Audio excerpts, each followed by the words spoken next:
안녕하세요. 이재원 노무사입니다. 반갑습니다. 예, 박수 주셔서 감사드리고요. 자, 오늘 강의는 여러분들 이제 노무사 시험 공부할 때 노동법 기초입문 특강입니다. 근데 기초입문 특강인데 오늘 수업에서는 노동법에 대해서는 별로 안 할 거예요.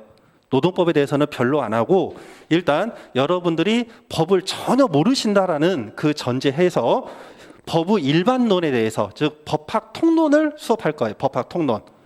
그래서 법학 일반론을 수업을 하는데 법이란 무엇인지, 그리고 판례가 무엇인지, 그리고 법의 체계가 어떻게 되어 있고 이런 법의 체계들이 노동법에서 어떻게 작용을 하는지.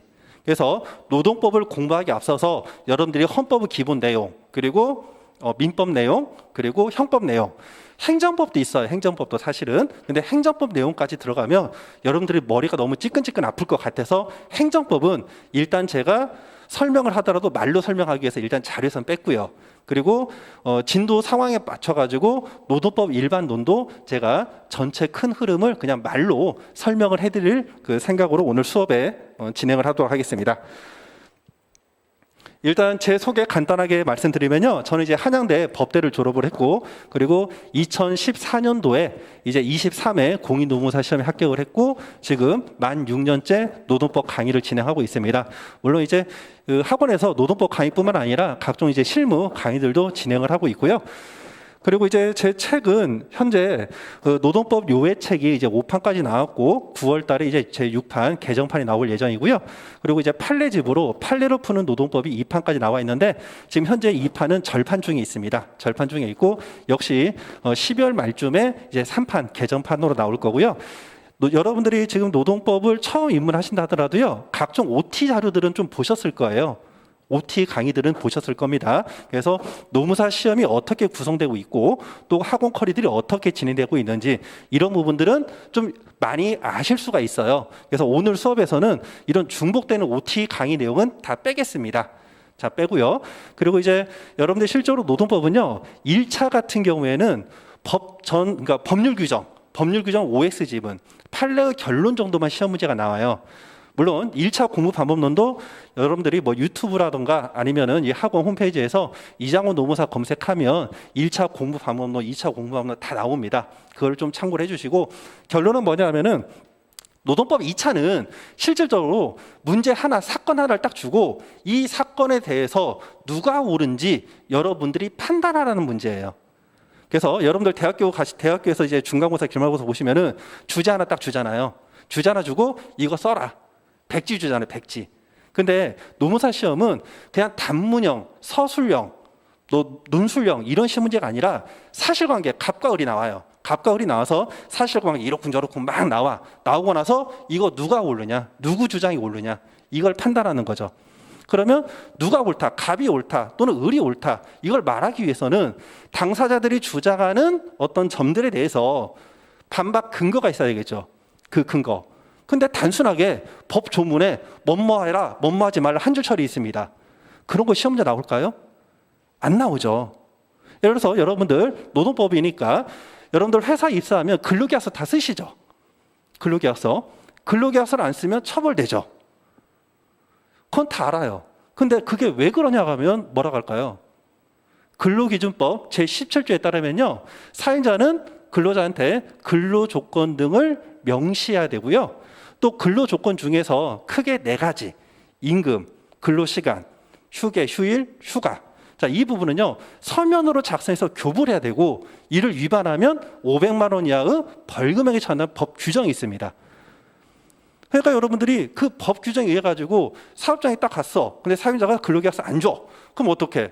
야, 법 규정이 이러니까 빨리 근로계약서 써. 아니면 노동청에 근로계약서 미작성으로 해서 이제 고발을 하는 거죠. 그러면 이제 근로감독관이 이제 적당하게 몇십만 원 이제 그 벌금형을 이제 부과를 합니다.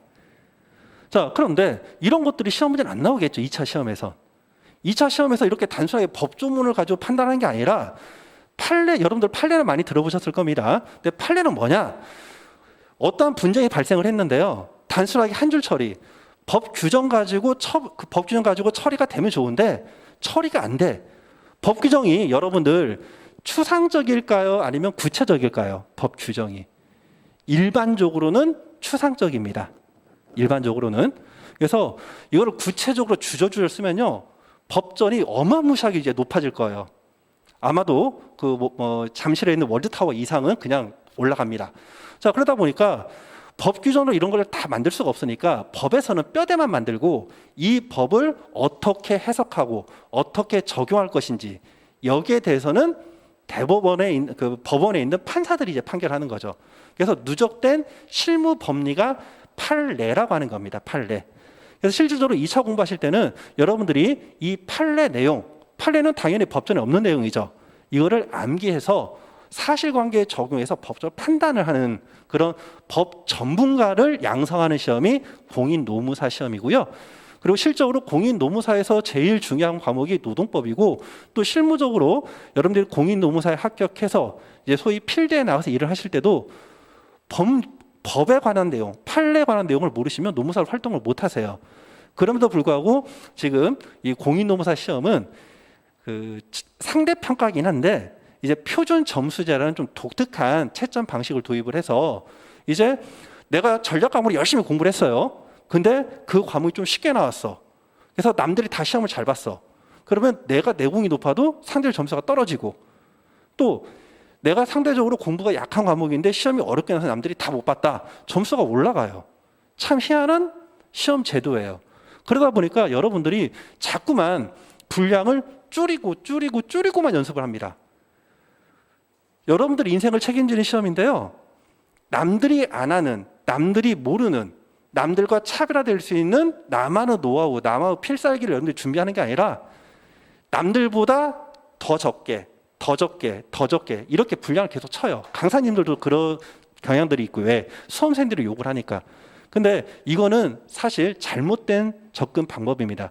여러분들이 인생을 책임지는 그 공인노무사 시험이기 때문에 이게 몇 개월 가지고 합격을 하면 좋은데 그거는 완전히 도박이에요. 도박.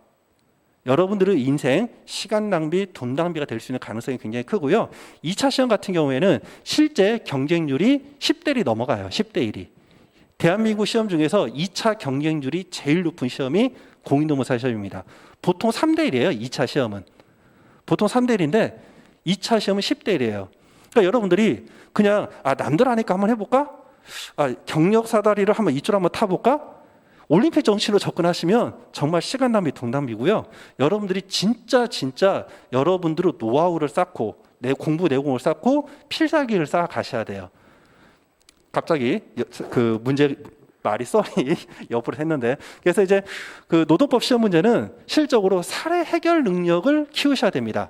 그래서 단순하게 어떤 판례를 암기하는 정도로 그치는 게 아니라 실제로 여러분들이 논술력이 있어야 돼요.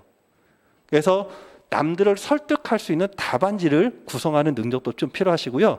그게 위해서는 평소에 여러분들이 사고력을 육하 원칙에 따라서 논리력 있게 표현하는 연습도 미리미리 해두시는 게 좋습니다.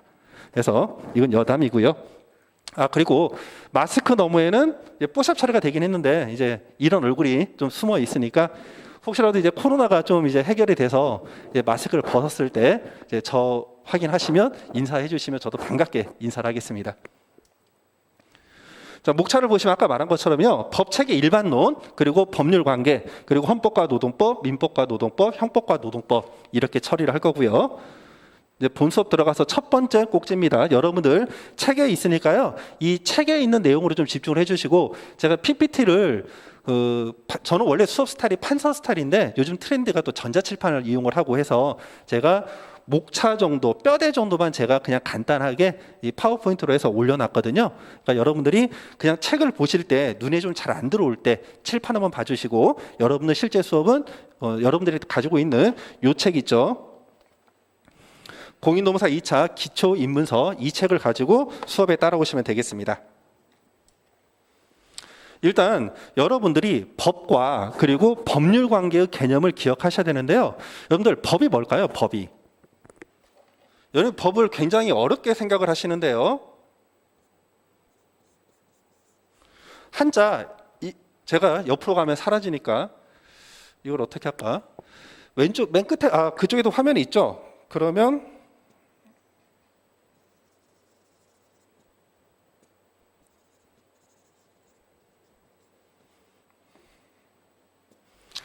자, 우리가 법이라고 하는 건요, 한자로 이렇게 쓰죠. 법.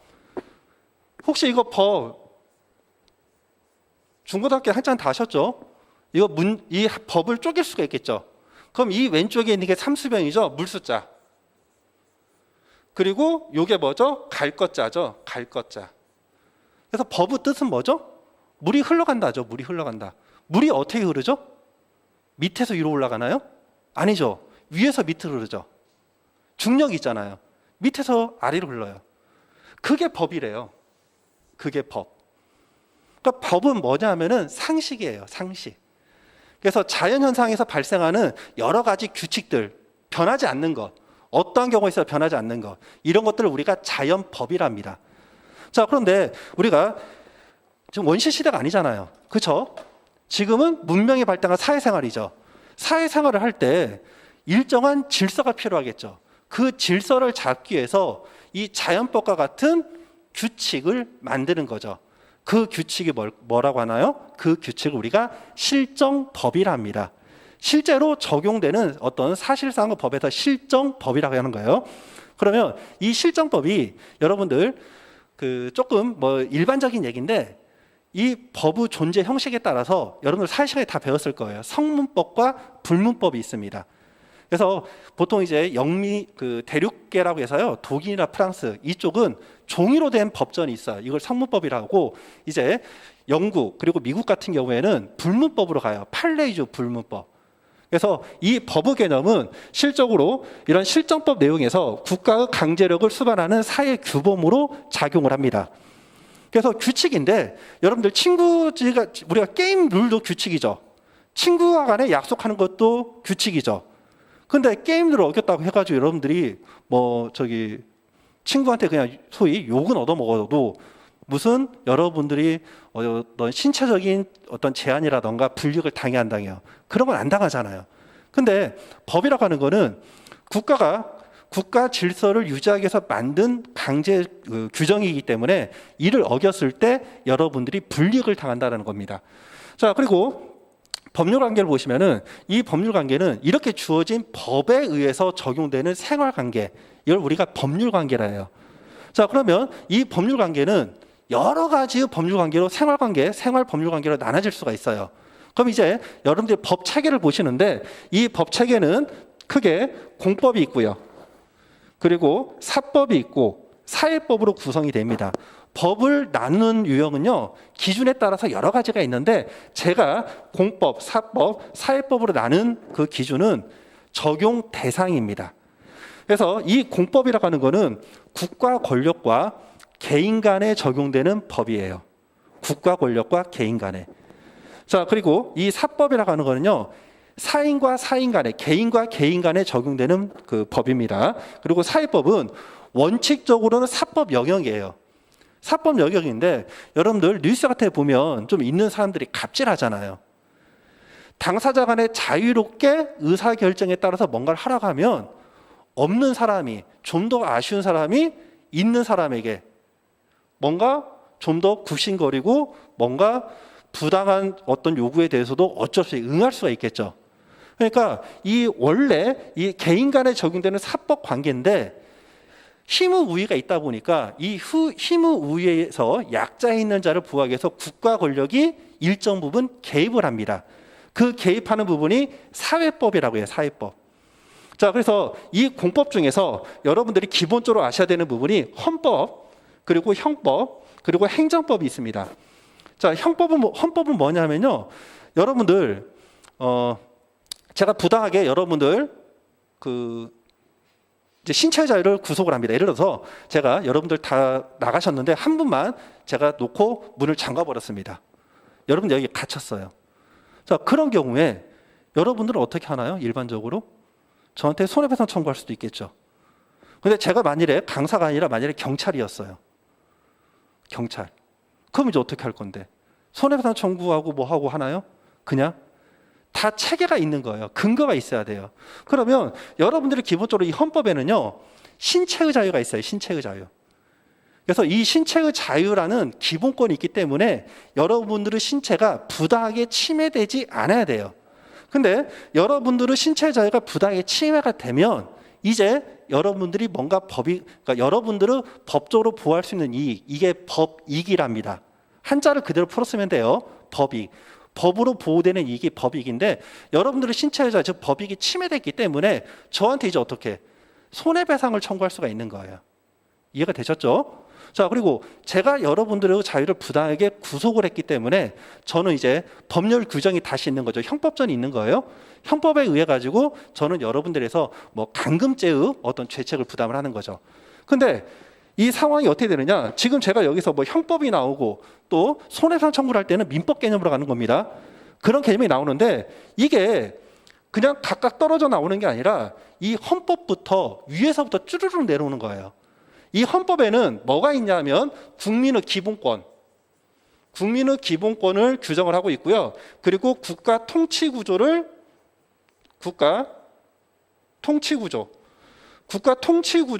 이 헌법전에 규정되어 있습니다. 그래서 여러분들은 이제 기본권이 있으니까 이 기본권을 보호하기 위해서 이제 국회에서 다시 법률을 제정을 하는 거죠. 민법을 제정하고 형법을 제정하고 기타 특별법을 제정해서 이 각각의 법률 규정에 의해서 여러분들의 권리가 보호가 되는 겁니다. 자, 그래서 이제 이 형법은요, 일반적으로 여러분들이 어떤 일반 개인이 뭔가 여러분들이 흔히 말하는 범죄행위를 저질렀을 때 이 범죄를 하지 못하도록 뭔가 제재를 가하는 것, 이게 형법입니다. 자, 그리고 행정법은 뭐냐 하면 행정법 같은 경우에는 이제 국가가 가지고 있는 권력, 이걸 우리가 공권력이랍니다. 공권력. 이 공권력이 여러분들의 개인적인 어떤 법익을 침해했을 때 그 침해를 배제하고 그 침해에 대해서 뭔가 권리 구제를 요청할 수 있는 어떤 체계가 담긴 법, 이게 행정법 내용이에요. 그래서 예를 들어서 여러분들이 뭐 지금은 아니겠지만 장차 앞으로 돈을 많이 벌어가지고 어디에 땅을 샀어요. 땅을 샀는데 국가가 여러분들의 땅을 정당한 보상을 하지 않고 그냥 수용을 해버립니다. 그러면 여러분들이 뭔가 손해를 입었죠. 뭔가 여러분들이 권리를 구제해달라고 요청을 해야겠죠. 그런 거에 관련된 부분들이 이 행정법 적용이 되는 거예요. 자, 그리고 이 사법에서 가장 대표적인 부분이 이제 민법인데요. 민법은 여러분들 1차 시험에서 제일 어려운 과목입니다. 민법. 그래서 이 민법은 여러분들 일반적인 생활관계에서 하는 모든 법률관계가 다 들어가 있어요. 그래서 이 민법 중에서도 특히 민법 총칙이라는 게 있어요. 이 민법 총칙 부분은 1차 하실 때 여러분들이 달달 보셔야 돼요. 자, 그리고 이제 오늘의 메인은 아니지만 앞으로 여러분들 노무사 시험에서 메인인 노동법 부분이 있는 거죠. 노동법. 그래서 법 체계가 이렇게 돼 있다는 걸 기억을 해주시고,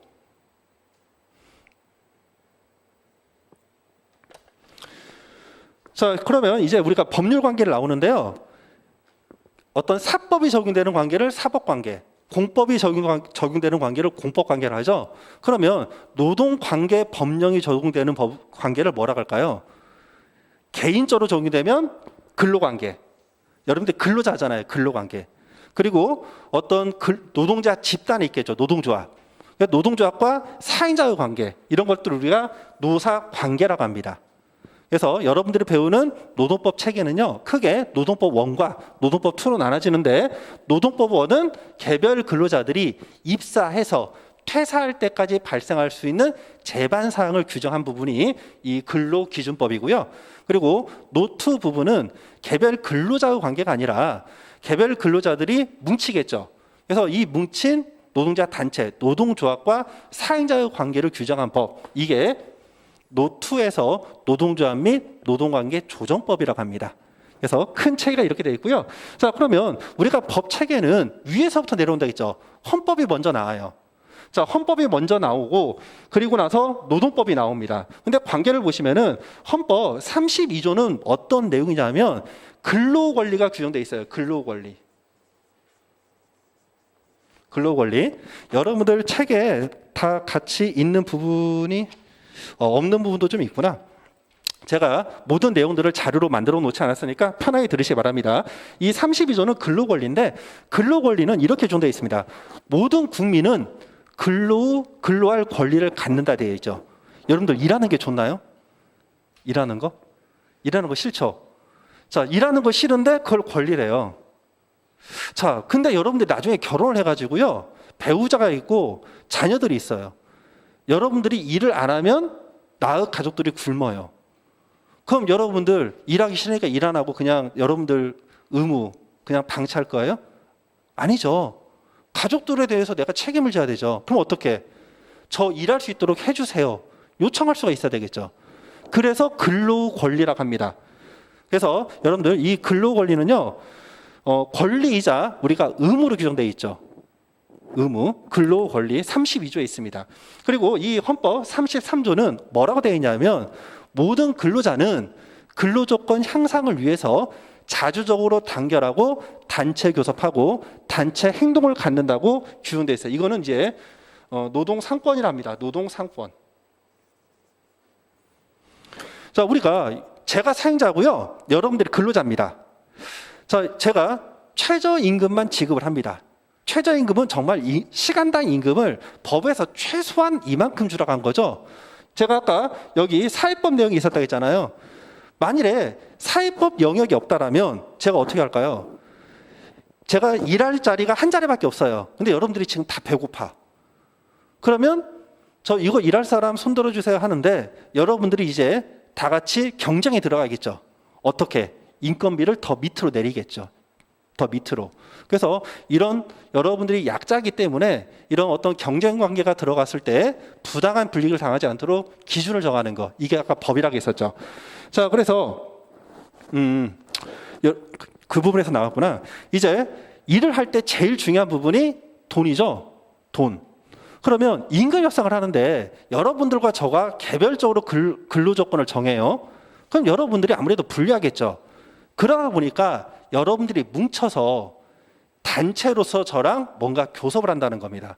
그래서 32조는 일단 주체가 모든 국민은 근로할 권리를 갖고 이렇게 근로할 권리를 가진 근로자들이 실제 근로조건 향상을 위해서 자주적으로 단결할 수 있는 권리가 헌법 33조에 있는 겁니다. 그래서 이 32조에서요, 근로권리에서 개별적인 근로관계, 근로기준법이 규정이 되는 거고 헌법 33조 노동상권에서 노동조합 및 노동관계 조정법이 규정이 되고 있는 거죠. 그래서 실제 이제 법률 관계에서 근로관계, 노사관계에서 적용되는 법이 근로기준법, 노조법, 그리고 기타 노동관계 법령들이 있는데 문제는 우리가 민법, 형법, 헌법을 왜 한다고 했었냐? 우리가 일반적으로 헌법이 가장 기본적인 법이에요. 그리고 우리가 아까 순서가 공법과 사법으로 나눴죠? 헌법 다음에 나오는 게 이 민형사법입니다. 민형사법. 그래서 우리가 민법, 형법, 행정법 내용들이 두 번째가 들어가는데 문제는 이 노동법과 행정법의 관계가 어떤 관계냐? 얘가 좀 더 특별해요. 얘가 좀 더 특별해. 왜? 원래 이 사회법 영역은 사법 영역이라 했죠. 사법 영역인데 이 사법 영역으로 그냥 공법과 사법을 그냥 두면 사회적 약자의 보호가 좀 잘 안 돼서 국가가 적극적으로 개입한다겠죠. 국가가 적극적으로 개입하니까 어떻게 해요? 특별하게 대우하는 거죠. 그래서 이 노동법이 이제 헌법 다음으로 적용이 되는 거예요. 왜? 얘네들은 일반법이에요. 얘네들은 일반법. 얘네들은 일반법이고 얘가 특별한 법입니다. 특별법. 이렇게 가는 겁니다. 자, 그러다 보니까 노동관계 법령에서 규정되어 있지 아니한 내용은 없는 내용은 뭐가 적용되죠? 일반법인 민법, 형법, 행정법이 적용될 수밖에 없는 거고요. 그래서 여러분들이 노동법을 하기 전에 일반법인 민법, 형법, 행정법의 기본적인 사항들을 기억을 하셔야 되는 겁니다. 자, 그리고 우리가 법으로 모든 것을 다 규정하면 끝나요.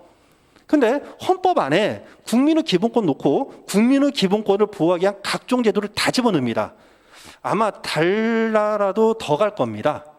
지구 몇 바퀴 돌 거예요. 지구 몇 바퀴. 그러다 보니까 우리가 제일 중요한 거는 그냥 정말 골자만 뽑아가지고 헌법에 놓고 이 헌법 안에서 다시 국회에서 각각 개별적으로 정하라고 법률 규정을 만들고요. 그래서 법의 체계를 보면 맨 위에 있는 게 헌법이에요. 그리고 이 헌법 밑에 뭐가 있느냐?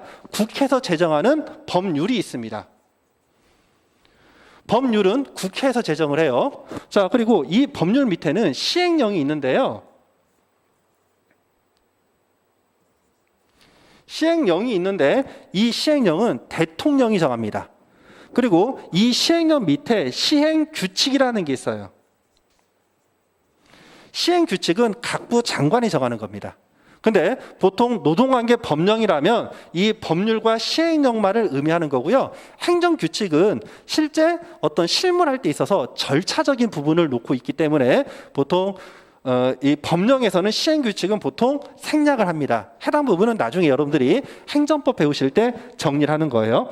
자, 그래서 우리가 법 규정을 자세하게 놓으면 좋은데 법 규정에 자세하게 놓을 수가 없으니까 이제 어떻게 추상적인 법 규정을 법 전문가인 판사, 법관들이 이거를 어떻게 적용할지, 어떻게 해석할지 이걸 판단하는 것, 그게 판례라고 했었죠. 그래서 실제 여러분들이 노무사 시험 공부를 할 때는 이 판례가 제일 중요한 내용이 되는 겁니다.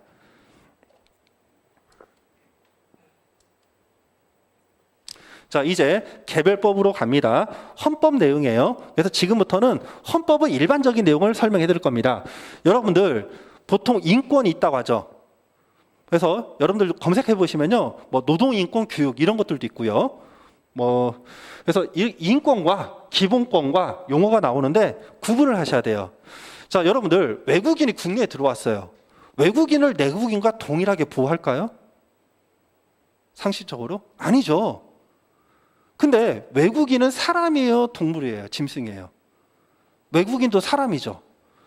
그러면 비록 국적은 대한민국 국민이 아닌 외국인이지만 똑같은 사람이라면 사람으로서 똑같이 처우를 해줘야겠죠. 국적이 달라서 우리한테 세금 낸 적도 없어. 그러면 대한민국 국민과는 뭔가 차이가 있어야겠죠.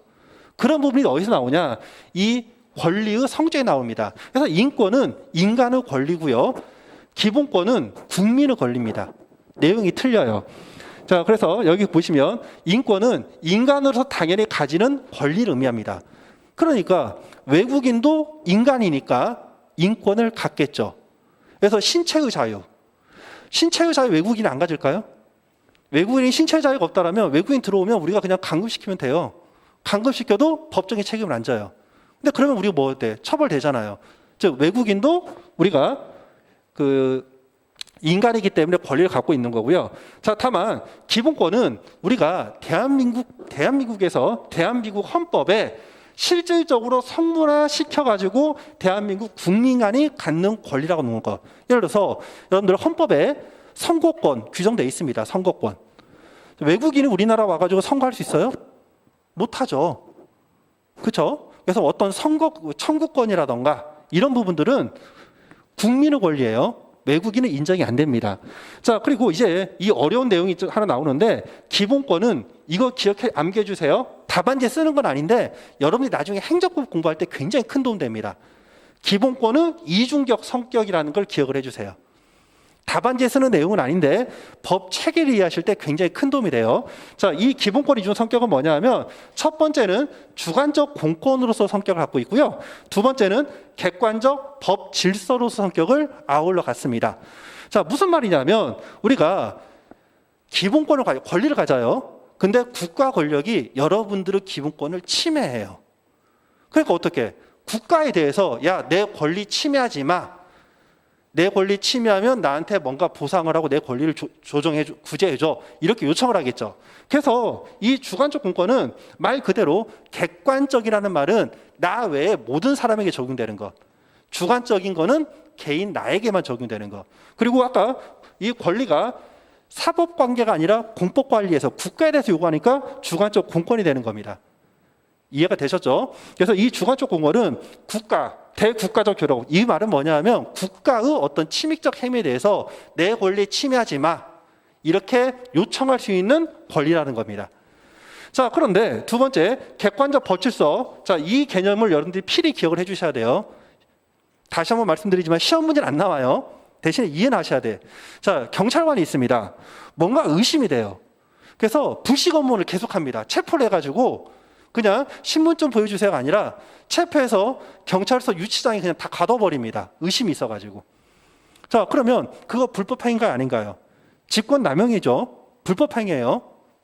이거 불법 체포죄로 처벌될 수 있습니다.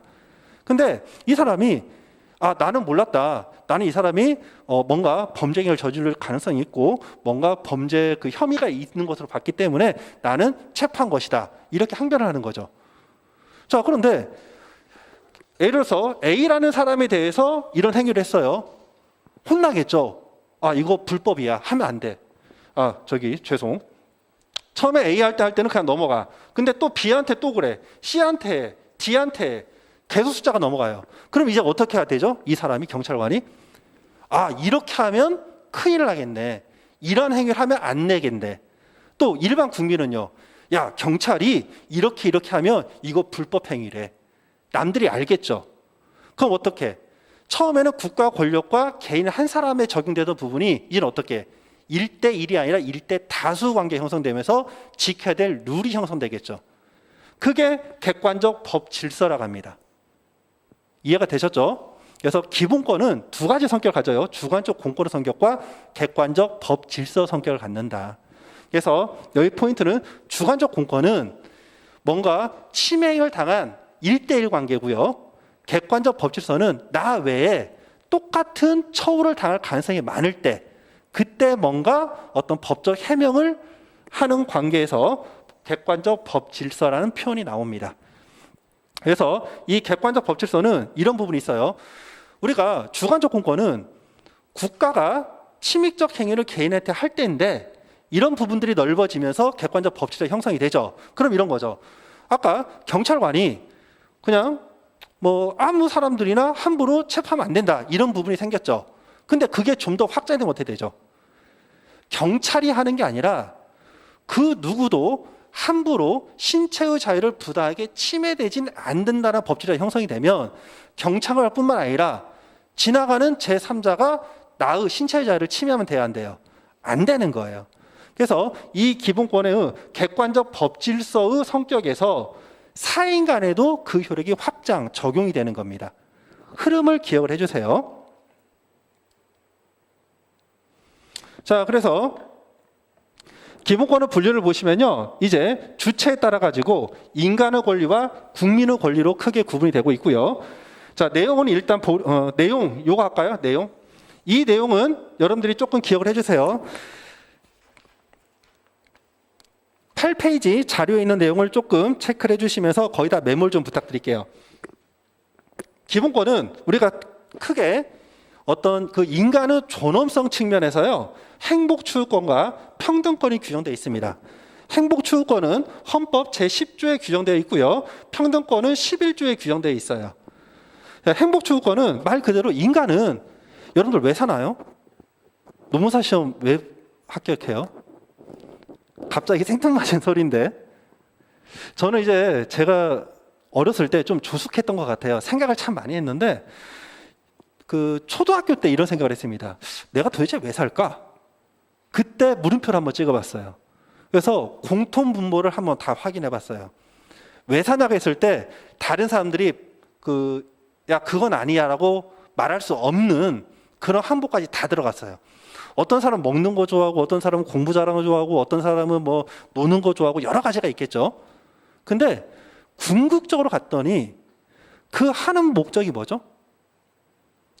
내가 좋아하는 걸 하는 목적이 뭐예요? 내가 그거 하면 기분 좋으니까, 내가 행복하니까. 그래서 인간은 기본적으로 행복을 추구할 권리를 갖는 겁니다. 그게 헌법에 규정되어 있어요. 행복 추구권. 인간은 행복을 추구할 권리를 갖는다. 행복 추구권. 근데 한 가지 여기서 저는 그래서 어느 경우에 행복이 올까 고민을 해봤더니요. 갑자기 이게 철학 교육이 된 것 같습니다. 이 행복이 오는 포인트가 여러분들 다 아시겠지만 만족할 때 그때 비로소 행복하더라고요. 돈 아무리 벌어도 만족을 못하면 내가 돈 더 벌려고 하면 뭔가 목적이 있겠죠. 예를 들어서 10억을 벌었어. 50억을 벌었어. 100억을 벌었어. 그 사람이 과연 행복할까요? 내가 만족을 못하고 계속 뭔가를 하는데 근데 여러분들이 진짜 배고플 때 컵라면 딱 먹어요. 포만감이 있으면서 기분 좋아지잖아요. 행복한 거죠. 그렇죠? 그래서 여러분들 어떤 남은 인생을 위해서 노무사 시험에 뛰어들었지만 노무사 합격만이 여러분들의 행복을 담보하지는 않습니다. 물론 시험에 들어온 이상 합격을 하면 행복해지겠죠. 행복해집니다. 근데 노무사 시험 합격해도 다시 행복이 지속되는 건 아니에요. 수험생 입장에서 합격했을 때 행복한 거고요. 노무사 합격하면 다시 뭔가 목표를 설정하고 그 목표가 이루어졌을 때, 노무사가 되어서 여러분들이 하고 싶은 걸 했을 때, 뭔가 성취가 되었을 때 행복이 지속되는 거죠. 네, 쉽게 말하면 여러분들이 계속 노력하는 삶을 사셔야 된다는 얘기입니다. 자, 그리고 평등. 이 평등은 굉장히 중요한 건데요. 여러분들은 인간이 평등하나요? 이거 참 웃긴 말입니다. 여러분들 인간이 평등해요? 네, 제가 이런 말 하면은 이제 저보고 뭐 보수라고 하면서 뭔가 지탄할 수 있는데요. 사실 인간은 평등하지가 않죠. 평등권이 우리가 어디서 나왔나요? 프랑스에서? 프랑스에서 평등권이 어디서 나왔죠? 일단 전제 군주 세력이 있죠. 원래 전제 군주 세력이었죠. 전제 군주 세력이었는데 이제 상인들, 이제 지금으로 치면 이제 회사인 거죠. 회사. 그 사람들이 경제적인 부를 축적을 하는데 정치적으로 힘이 없어. 그러니까 그 시민 세력들이, 시민 계층들이 전제 군주에 대해서 야, 너랑 나랑 똑같아. 나한테도 권력을 줘. 이렇게 요청한 게 평등권이에요. 그리고 이런 평등권이 있을 때 이 시민계층 밑에 있는 공장 노동자들한테 이 시민계층들이 자기들이랑 똑같이 처우했어요? 안 했어요. 그렇지 않았다고요. 자, 여러분들 평등하면요, 노무사 시험에 들어온 이상 모든 사람들이 노무사 자격증 따야 되죠. 인간이 평등하면. 누구는 왜 국가가 노무사 합격증 주고 누구는 안 줘? 똑같은데, 평등한데. 그렇죠? 여러분들은 노력이 다르고요. 그리고 여러분들이 이제 공부하는 어떤 시간, 이런 부분이 다 다르죠. 즉, 다시 말하면 이때 평등이라는 것은 절대적인 평등이 아니라 상대적 평등입니다. 그래서 노무사 시험 합격권을 정해놨어요. 여러분들이 공부 노력을 해서 똑같은 그 순위에 도달했어. 그럼 어떻게? 이 순위에 도달한 사람들에게는 다 합격증 줘야 되죠. 그게 평등이에요. 아셨죠? 그래서 이 평등은 노동관계 법령에서 가장 기본이 되는 법 원칙입니다. 그래서 이런 부분들이 근로기준법 제6조에 따르면요, 근로자는 성별, 국적, 신앙, 사회적 신분 등에 의해서 차별적 처우를 봐서는 아니 된다는 거예요. 그런 내용이 있고, 여러분들 뉴스 보시면 이런 거 있죠. 정규직과 비정규직이 똑같은 일을 하는데 급여가 달라요. 그러니까 비정규직 급여를 올려주라는 거죠. 이런 것들이 어디서 나온다? 이런 평등권은 헌법상 가치에서 나오는 겁니다. 자, 그리고 자유권적 기본권이 나와 있는데 이 자유권적 기본권에서 가장 대표적인 게 신체의 자유가 있고요. 여러분들이 여기서 기억하셔야 될 거는 거기다 간단히 메모하세요. 결사의 자유, 그리고 결사의 자유와 표현의 자유, 이거 두 개만 좀 써주세요. 결사의 자유와 표현의 자유, 요거 써주세요. 자, 결사의 자유는 뭘까요? 뭉치는 거예요. 뭉치는 것. 뭔가 집단을 이룰 수 있는 권리가 결사의 권리입니다. 자, 그리고 표현의 자유는요, 뭔가를, 여러분들의 의사를 뭔가 알릴 수 있는 것, 이런 것들이 표현의 자유입니다. 자, 그리고 경제적 기본권에서는요, 제가 판사하기가 조금 애매하니까 메모를 그냥 할게요. 경제적 기본권에서는 여러분들 헌법 15조의 직업 선택의 자유, 그리고 23조의 재산권, 그렇게 메모를 좀 해주세요. 15조의 직업 선택의 자유, 그리고 재산권, 이런 부분이 있고요. 자, 정치적 기본권, 청구권적 기본권, 이런 것들은 여러분들이 좀 생략을 할게요. 우리 노동법하고는 관계가 없으니까. 자, 그리고 이 사회적 기본권에서 메모하십시오. 32조의 근로권리, 그리고 33조의 노동 3권이 나오는 겁니다. 자, 그리고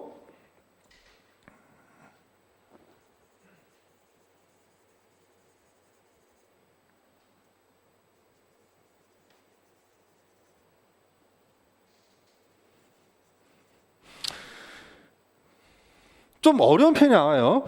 구체적 권리와 추상적 권리 개념이 나오는데 내용이 좀 어려운데 이해만 하고 넘어가시면 됩니다.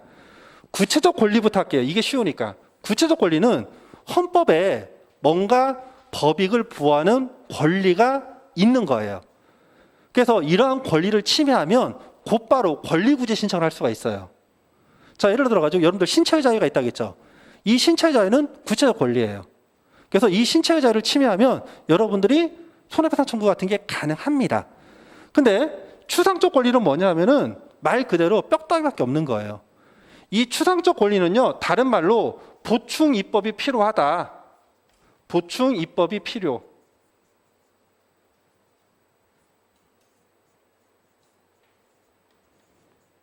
이렇게 생각하시면 돼요. 우리가 헌법에 규정되어 있는 권리라 기본권이라 하더라도요, 이게 만일에 그 법적 성격이 구체적 권리면은 다른 개별적인 법 규정이 없어도 돼요. 근데 추상적 권리라면 개별적인 입법이 이루어졌을 때, 그때 비로소 권리로서 보장이 되는 것, 이게 추상적 권리다. 그렇게 이해하시면 되겠습니다.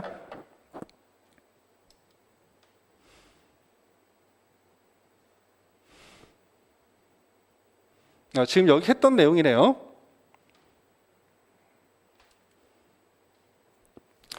기본권의 효력입니다. 기본권 효력은 이거는 참고로 보시면 돼요. 여러분들 권리가 있는데 권리가 무용지물은 안 되죠. 권리가 있으면 이 권리를 내가 행사할 수 있고, 권리가 침해당했을 때 뭔가 보호 조치를 요청할 수 있어야 되겠죠. 즉 이런 것들을 권리 효력이라는데, 이 기본권이 헌법 규정에 의해서 바로 직접 적용된다. 이걸 우리가 직접적 적용설이라고요. 헌법 규정 가지고는 좀 부족하고, 우리가 일반 법률 규정의 일반 매개 규정이라는 게 있어요. 그럼 매개 규정을 통해서 일반 조항, 매개 조항이라고 하는데, 이 사후사항은 매개 조항을 통해서 간접적으로 적용된다. 이런 설이 이제 간접 적용서에서 견해대리 믿는 겁니다.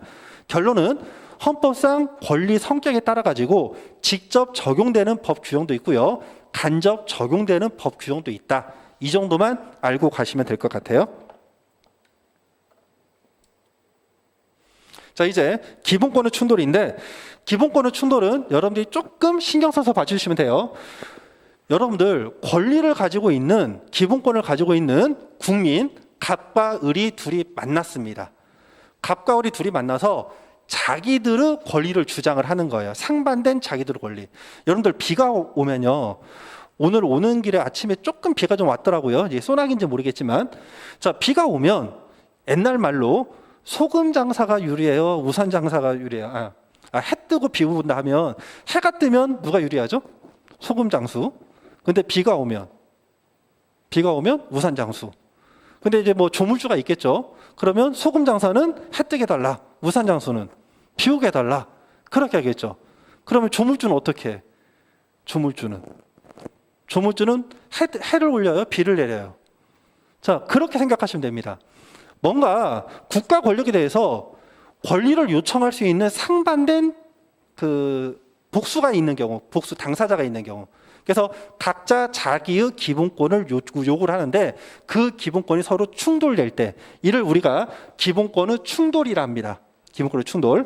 자, 그래서 개념을 보시면, 복수 기본권 주체가 서로 충돌하는 권익을 실현하기 위해서 국가에 대해서 각기 대립 때는 기본권의 적용을 주장할 때, 이때 기본권의 충돌 문제라고요. 자, 예시를 한번 들어보겠습니다. 자, 지금 근로자의 직업 선택의 자유와 사용자의 재산권 부분이 있는데요. 여러분들이 공부 열심히 하셔가지고요, 노무사 합격하고 돈도 많이 벌어가지고 창업을 했습니다. 그래서 여러분들의 노하우가 있어요. 근데 여러분들의 노하우를 가지고서 여러분들이 주라고 일만 하면 안 되잖아요.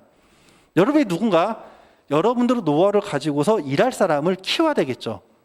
근데 기껏 여러분들의 노하우를 키워줬는데 먹튀를 해버리네. 여러분들 열 받아요, 안 받아요?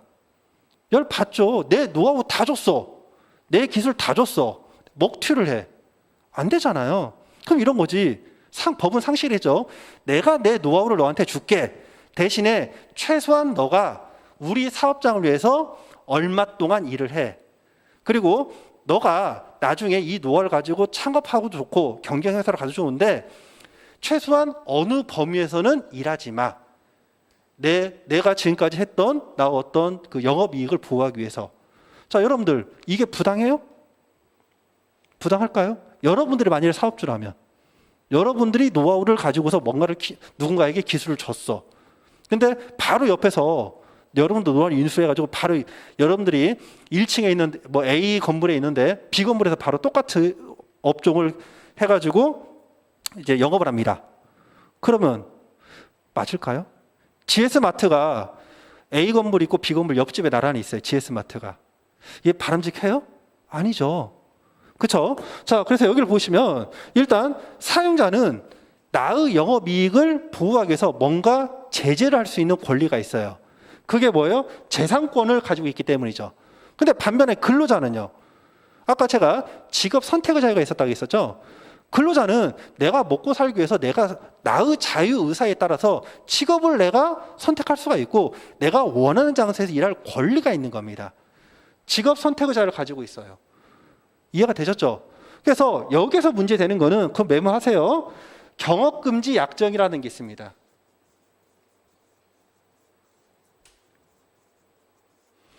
자, 그래서 여러분들 회사 다니시는 분들은 다들 아시겠지만은 회사에서 회사의 영업 비밀과 관련된 회사의 부활 가치가 있는 이익과 관련된 어떤 그 업무 내용을 다루고 있는 직원들은 이 사업장과 사업장의 어떤 일정 범위 안에서 일정 기간 안에 똑같은 일을 하지 못하도록 하는 약정을 체결할 수가 있어요.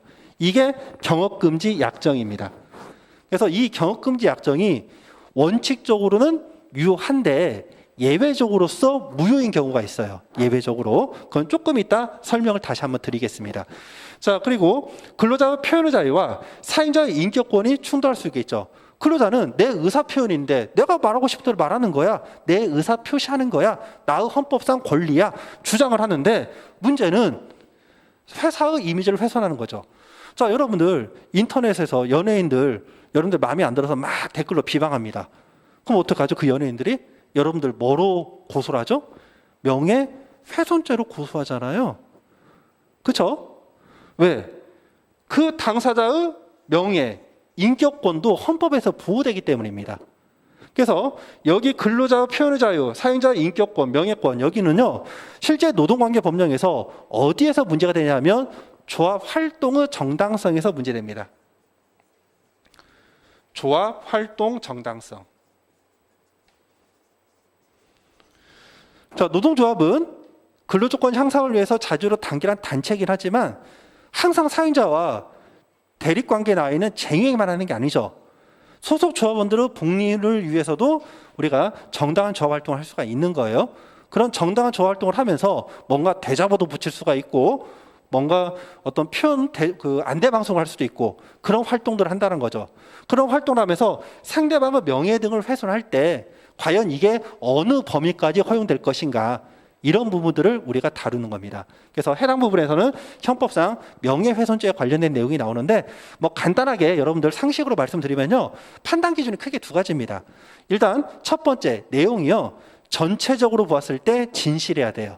뻥치면 안 돼요. 그리고 두 번째는 그 표현의 목적이 누군가를 비방할 목적이 아니라 공익을 위한 목적이어야 돼요. 이런 것들은 나중에 다 배우니까 그냥 흘려 들으시면 돼요. 지금 오늘 수업은 여러분들이 법을 처음 정말 법에 아무것도 모르시는 상태이기 때문에 법이 어떤 식으로 흘러가는가 그냥 한 귀로 듣고 한 귀로 흘리시면 되는 거고 제가 메모해 주세요 하는 것들만 체크하시면 됩니다. 자, 그다음에 이번에는 바뀌어요. 사용자가 뭔가 표현을 하고요. 그리고 근로자의 노동상권 부분이 있습니다. 자, 여러분들 부당노동행위라고 간단하게 메모 한번 해볼까요? 부당노동행위. 헌법 33조에 따를 때 근로자는 근로조건 향상을 위해 자주로 단결하고 단체 교섭하고 단체 행동을 할 수 있는 권리를 갖는다 해서 단결권, 단체 교섭권, 단체 행동권 이걸 노동상권이라 한다고 했었죠. 근데 이 노동상권을 행사하지 못하도록 사용자가 부당하게 뭔가 숨어서 뒤에서 꽁수 부리는 거 이걸 우리가 부당노동행위랍니다. 부당한 노동행위를 한다 해서 부당노동행위. 그래서 여러분들 뉴스 보신 분들은 있겠지만은 이제 노동조합을 없애기 위해서 뭔가 회사 사용자와 야합을 해가지고 뭔가 컨설팅을 해가지고 처벌받은 어떤 뭐 노무법인도 있어요. 뭐 이제 제가 공식적으로 얘기하긴 그렇지만 요거 뉴스 보신 분은 아실 거예요. 갑자기 좀 썰렁한 얘기를 해서 죄송합니다. 자, 그래서 결론은 뭐냐면 이 사용자가 근로자들 예를 들어서 쟁행을 하려고 지금 모여 있어요. 사무실에. 노조 사무실에 모여 있습니다. 자, 우리 주장을 했는데 이거 주장 받아들이지 않으면 우리 단체 행동하겠습니다. 지금 코로나 시절에 쟁행하거나 집회하면 안 되겠지만 이렇게 쟁의회계를 하겠다고 합니다. 나가서 으쌰으쌰 하겠다고 합니다. 그랬더니 사용자가 야, 지금 너네들이 하는 거 말도 안 되는 거야. 너네들 하는 거 지금 불법 파업이야. 그리고 지금 우리 회사 입장이 이래. 이거를 노조 사무실에서 지금 조합원들이 모여 있는데 회사 직원이 가가지고 거기서 그걸 설명을 하고 야, 조금만 좀 참고 좀 협조 좀 해줘. 이렇게 부탁하는 표현을 할 수가 있느냐가 문제인 거죠. 자, 우리가 회사 입장에서는 파업이 불법이라는 것을 뭔가 설명하고 우리 회사의 정책이 지금 이러이러하니까 좀 협조를 해달라고 요청을 하는 입장이니까 표현의 자유에 해당해요. 근데 노동조합 입장에서는 조합원들 모아놓고 그렇게 얘기를 하면 조합원들 마음이 흔들리겠죠. 야, 듣고 보니까 좀 그러네. 파업하는 게 좀 문제가 있겠네. 집에 갑니다. 집에 가면 노동조합은 우리가 아까 첫 번째가 뭐였죠? 단결권을 간다고 했죠. 단결력이 흐트러지잖아요. 그러니까 사용자가 노조 사무실 와가지고 뭔가 자기네 회사 설명을 했는데 그 결과 노동조합의 단결권이 깨지는 거죠. 그러니까 이게 서로 충돌이 된다는 거예요.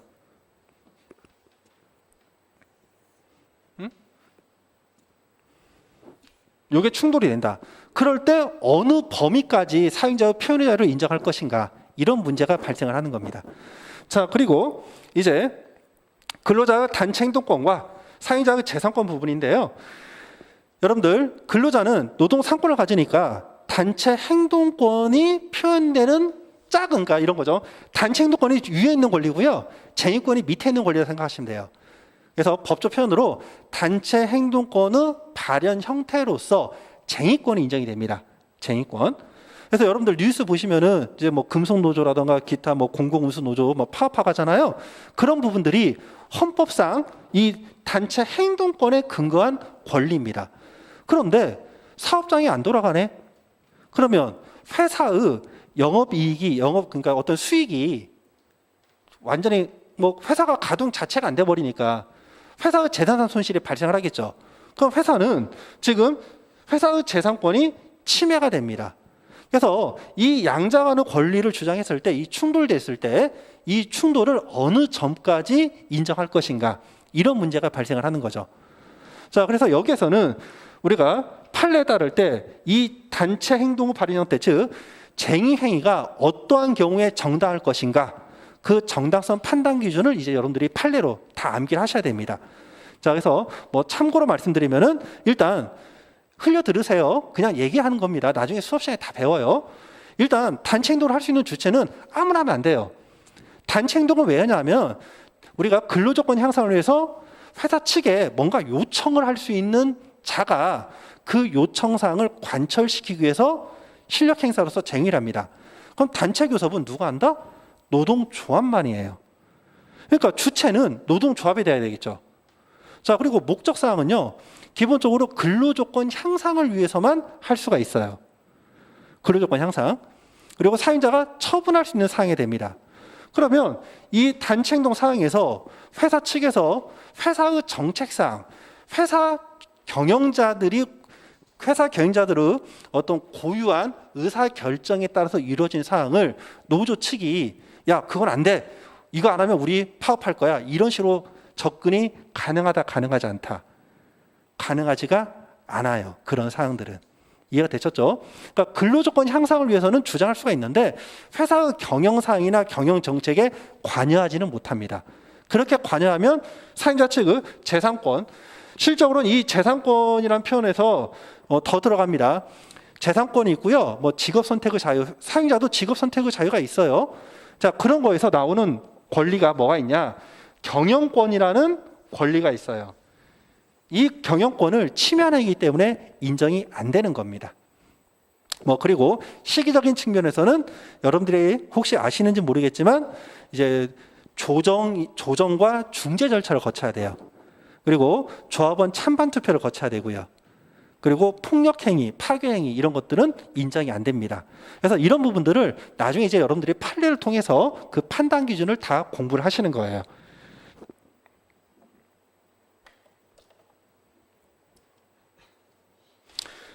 자, 그래서 기본권이 충돌했을 때 이제 해결 원칙인데 이거는 그냥 제가 참고로 놓는 겁니다. 노동법에서는 문제가 안 되고요.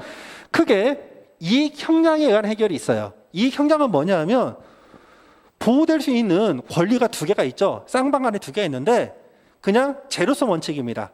제로섬. 위에 있는 원칙이 그냥 무조건 윈. 이렇게 되는 거예요. 그래서 여기 보시면 상위 기본권 우선 원칙과 그리고 인격적 가치 우선 원칙 이렇게 되어 있습니다. 자, 예를 들어서 한 가지 예를 한번 들어볼게요. 기본권 중에 신체의 자유가 있고요. 재산권이 있죠. 신체의 자유, 재산권. 자, 우리가 뭐 표현이 좀 그런데 집을 가는데요. 뭔가 이상한 사람이 나를 쫓아옵니다. 이상한 사람이. 골목길을 가는데 인적도 드물어요. 그러다 보니까 도와달라고 하기 위해서 이제 대문을 막 흔드는데 문이 잠겨 있죠. 근데 이제 마지막 순간에 내가 굉장히 위협을 느껴가지고 타인의 집을 내가 몸으로 밀쳐서 자물쇠를 부수고 그 집에 들어가서 도와주세요 외쳤습니다. 그러면 지금 그 집에 들어간 사람은 자신의 신체의 자유를 보호하기 위한 거죠. 근데 자물쇠가 부서진 집주인은요. 자기 집은 지금 대문이 지금 부서졌잖아요. 그렇죠? 자, 그러면 그 행위 자체를 봤을 때 두 가지 측면이 나와요. 첫 번째 측면은 뭐다? 어쨌든 간에 타인에 대해서 뭔가 피해를 입힌 거죠. 그럼 형법상 물건을 부쉈기 때문에 손괴죄의 구성 요건에 해당합니다. 손괴죄로 처벌될 수가 있어요. 또 두 번째, 민사상 재산상 손해를 끼쳤잖아요. 손해배상을 해줘야 되는 책임이 있는 거예요. 일단 두 가지가 발생을 합니다. 자, 그런데 지금 이익을 조절하는데 여러분들 재산이 우선이에요? 아니면 개인의 신체의 완전성이 우선이에요? 돈이 먼저예요? 사람이 먼저예요? 사람이 먼저죠. 그러니까 이러한 경우에는 형법상 긴급한 표현은 좀 어렵습니다. 긴급한 위난이라고 하는데 그러니까 긴급한 위험을 피하기 위해서 타인에게 뭔가 피해를 입혔을 때 형사상 처벌되지 않는다는 법 규정이 있어요. 그게 뭐다? 긴급 피난이라는 법 조문이 있습니다. 긴급 피난. 그래서 긴급한 위난을 피하기 위해서 타인에게 재산상 손해를 끼쳤다 하더라도 처벌되질 않아요. 이해가 되셨죠? 그러니까 그런 부분들이 어디서 나온다? 이 헌법에 있는 기본권이 서로 충돌됐을 때 좀 더 위에 있는 기본권을 보호하기 위한 겁니다. 자, 그러면서 형법상 처벌은 안 되지만 그렇다 해서 민사상 손해배상을 면할 수는 없는 거죠. 자, 이런 부분들이 다 헌법부터 체계적으로 내려오는 거예요. 자, 두 번째는 규범조화적 해석에 의한 해결인데요. 그 중에 이제 여러분들 과잉 금지 원칙, 그래서 비례 원칙, 이 부분은 꼭 기억을 해주시기 바랍니다. 비례 원칙. 이거는 나중에 여러분들이 그 헌법재판소 판례를 볼 때 꼭 필요한 내용들이에요. 비례 원칙. 그래서 이 부분은 뭐냐 하면 제로섬이 아니라 서로 윈윈 전략으로 가는 거죠. 서로 양보하는 겁니다. 어느 한쪽 기본권 주체의 이익만을 다 무조건 제로섬으로 보호하는 게 아니라 서로 갑도 을도 서로 일정 부분 줄이라는 거죠. 자, 예를 들어서 근로자들은 노동 상권으로서 단체 교섭권이 있다겠죠. 단체 교섭을 해요. 사용자에게 뭔가를 요구를 합니다. 근데 이 권리가 무한대로 요구할 수 있는 것이냐? 그렇지가 않다라는 거죠. 왜? 사용자도 경영권을 가지니까. 그래서 이 비례 원칙에 따라서 절충안을 어떻게 잡는다? 근로조건 향상을 위한 사항에서 그리고 사용자가 처분할 수 있는 사항에 대해서만 단체 교섭을 하고 그 외에는 인정되지 않는다. 이렇게 서로 윈윈할 수 있는 절충점을 찾는 것, 이런 것들이 규범조화적 해석에 의한 해결이라고 합니다. 자, 그리고 이 과잉금지 원칙을 보시면은 책에 제가 메모가 돼 있는지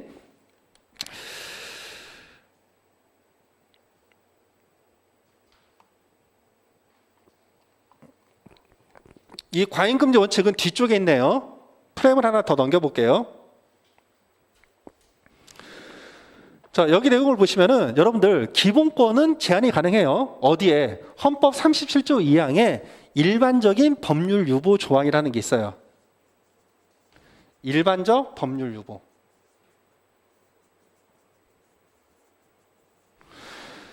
자, 메모 좀 부탁드릴게요.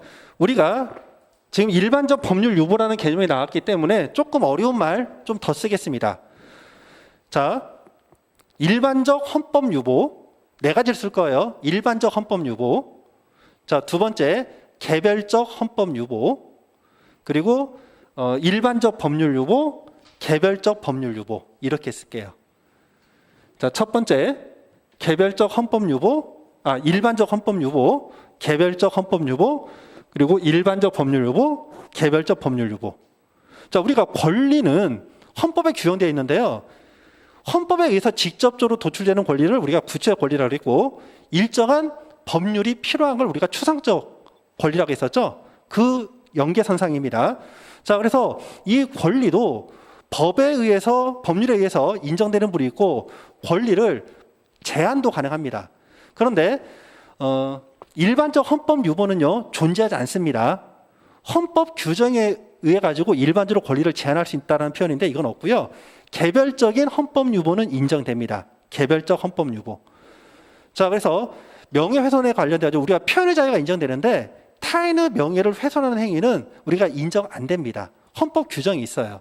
자, 그리고 지금 여기 나와 있는 일반적인 법률 유보인데 이 일반적 법률 유보 내용을 보시면 사회 시간에 다 배운 건데, 자, 요즘엔 또 사회를 선택 안 하시는 분들도 있죠. 우리가 이과로 가시면 내용을 보시면 모든 국민의 자유와 권리는 국가 안전 보장, 질서 유지, 공공복리를 위해서 필요한 경우에 한해서 뭐로만 국회에서 제정하는 법률로만 제한이 가능하고요. 특히 제한하는 경우에 그러한 권리의 본질적인 내용을 침해할 수 없다, 이렇게 되어 있습니다. 이 부분은 기억을 좀 해주시기 바랍니다. 헌법 37조 제2항 내용이에요. 그래서 이 내용을 좀 더 세분을 하면요, 첫 번째 목적상으로는 세 가지 목적으로 제한이 가능하죠. 국가안전보장, 질서유지, 공공복리입니다. 자, 그러면 노동관계 법률 할게요. 지금 근로자 그리고 노동조합은 어떤 권리를 갖죠? 노동상권을 갖는다고 했었죠. 노동상권을 가져서 단체 교섭을 하고 교섭에 결렬됐을 때 실력 행사로서 쟁의행위를 한다고 했었죠. 그러한 권리를 제한할 수 있다라는 겁니다. 또 사행자도 경영권을 갖죠. 근데 이 경영권도 제한할 수 있다라는 거죠. 자, 그럼 여기서 어떤 거로 제한이 가능할까요? 국가안전보장? 이거는 관계가 없죠. 자, 그러면 어떻게? 질서유지? 질서유지도 좀 넓은 개념이죠. 사업장 내에서 질서유지는 좀 많지는 않습니다. 보통은 공공복리를 가지고서 제한이 가능합니다. 이해가 되셨죠? 자, 그리고 형식은 법률로만 하고 있고요. 자, 방법상 한계, 이게 뭐냐? 비례원칙입니다. 비례원칙. 우리가 법 중에 제일 높은 법, 제일 상위에 있는 포시자 법이 뭐였죠? 헌법. 그리고 이 헌법 밑에 법률이 있다고 했었죠? 됐죠? 근데 이 법률이 정당하게 만들어진 법인가 판단을 하려면 기준이 뭐가 돼요? 헌법이 기준이 되는 거예요, 헌법. 그래서 헌법재판소에서 판단하는 그 판례 내용을 보시면 대부분 이 비례 원칙을 가지고서 판단합니다. 그래서 첫 번째, 네 가지가 있는데 꼭지가 입법 목적이 정당한 것인가? 법률 규정이 만들어졌는데 이 법률 규정의 입법 목적이 과연 정당하게 이루어진 것인가? 두 번째는 수단의 적합성입니다. 입법 목적이 정당해요. 예를 들어서 취약계층 노동자를 보호하기 위해서 뭔가 법을 만들었는데 이 법이 다른 방식으로도 뭔가 사용자라던가 어떤 이런 자들의 재산권을 제한할 수도 있는데 굳이 이 방법을 했다. 그럼 수단이 적합하지 않다. 이렇게 판단도 가능하다라는 겁니다. 자, 그리고 세 번째는 피해 최소성이에요. 이런 법률 규정에 의해서 누군가의 법익이 제한이 될 때 그 제한되는 법익을 최소한으로 하라는 겁니다. 자, 그리고 마지막 법익 균형성입니다. 법익 균형성. 그래서 보호되는 법익과 침해되는 법익 간에 조화가 이루어져야 된다는 거예요. 자, 이런 네 가지를 가지고서 해당 법률 규정이 헌법에 위반되는지 여부를 판단합니다. 그래서 비례 원칙은 여러분들이 나중에 노동법이라던가 기타 해당 법률 규정이 정당하냐 여부를 판단할 때 반드시 봐야 되는 내용이니까 얘는 꼭 기억을 해주세요. 자, 그리고 내용상한계에서 권리는 제한하지만 가장 본질적인 권리는 제한할 수가 없습니다. 본질적인 내용은, 그러니까 뼈다귀, 핵심적인 부분, 이런 부분들은 제한이 안 된다. 그렇게 보시면 되고요. 왜 안 넘어가?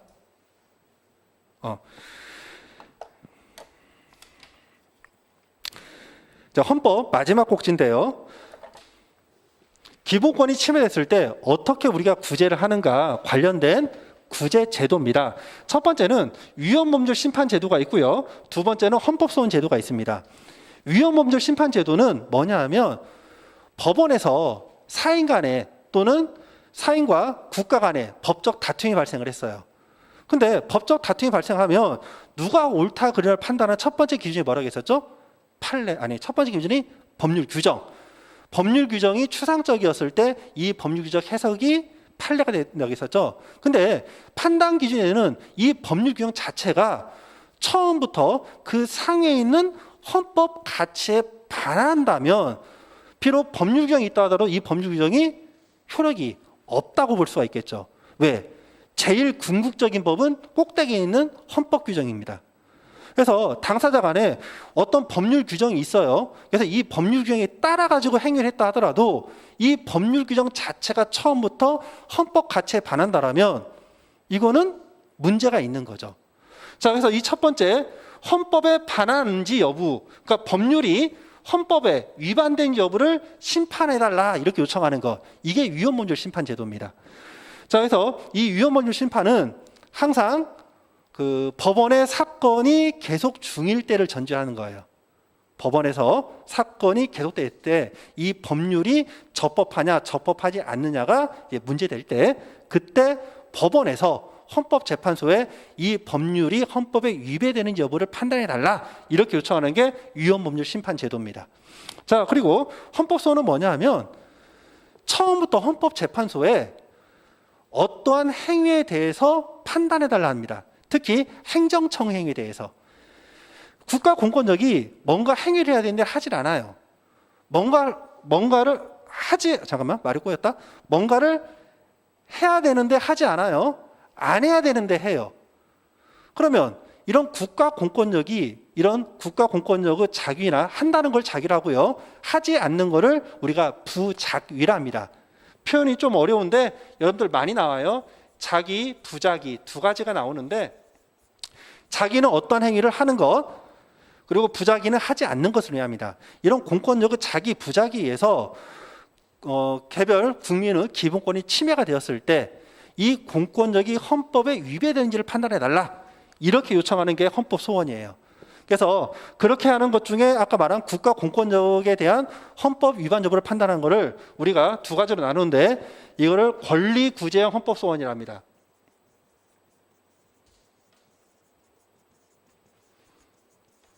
권리 구제형 헌법 소원이라고요. 여기서 위헌법률 심판이 있는데 법원에서 이 법률 규정이 헌법에 반하는지 판단해 달라고 저 대신에 헌법재판소에 신청해 주세요 요청을 합니다. 근데 법원이 판단하더니 야 이거는 법적으로 문제가 없어 해서 그걸 각하시켜 버립니다. 자, 그러면 거기에 대해서 뭔가 구제 절차가 필요하겠죠. 그래서 이런 경우에는 직접 헌법재판소에 헌법소원을 제기합니다. 이걸 뭐라고 하느냐, 위헌법률 심판형 헌법소원이랍니다. 위헌법률 심판형 헌법소원이라 해요. 자, 그리고 또 이런 게 있죠. 지금 법률 규정 이 부분에 대해서는 헌법재판소가 판단하는데요. 법률 밑에 있는 것, 그래서 시행령 규정이 법률에 반한 여부를 또 판단할 수 있겠죠. 자, 그거는 어디에서 권을 갖냐 하면 대법원에 갔습니다. 그래서 대법원이 명령규칙 심사권을 갖습니다. 명령규칙 심사권. 그래서 시행령이 법률 규정에 위배된 여부는 어디에서 판단한다? 대법원에서 판단을 합니다. 자, 여기까지가 여러분들이 노무사 시험 공부하시면서 최소한 아셔야 되는 헌법 일반론을 제가 설명해 드렸고요. 자, 이제 쉬는 시간 갖고 조금 더 훨씬 어려운 민법 부분 정리하도록 하겠습니다.